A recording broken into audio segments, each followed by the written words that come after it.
Nakukulangan ang Akbayan Party sa ika-4 na State of the Nation Address ng Pangulong Ferdinand Marcos Jr.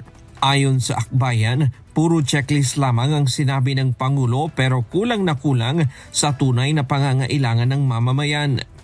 Bagamat welcome ang malakas na posisyon nito laban sa katiwalian sa flood control projects, sa malabong serbisyo ng tubig at pangangailangan ng mas transparent at responsive na budget, pero sa kabila ng lahat, malinaw na kinukulang at walang narinig nila sa dagdag sahod para sa manggagawa, pagbalik ng Pilipinas sa ICC, paniningil ng pananagutan sa mga Duterte, matibay na posisyon sa West Philippine Sea at konkretong aksyon laban sa lumalalang krisis ng isugal.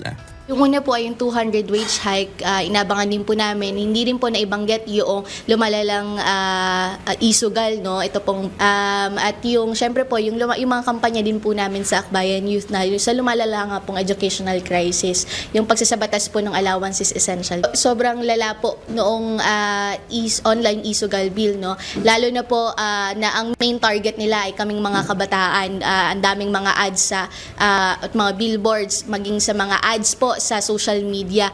Kaya po grabe na yung epekto nito hindi lang sa kasalukuyan na estado po ng mga kabataan kundi sa seguridad din at kinabukasan po ng mga kabataan natin.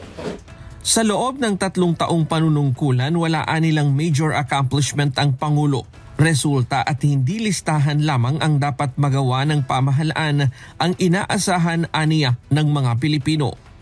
Kaya hinihintay nila ang kanyang sinasabing listahan ng mga ghost projects sa flood control at babantayan ang bawat hakbang sa budget process para tiyakin na ang mga pangako'y hindi mananatiling hangin lamang. Ryan Lacanlale, UNTV News and Rescue. Diyos ang aming sandigan, serbisyo publiko ang aming pinahahalagahan.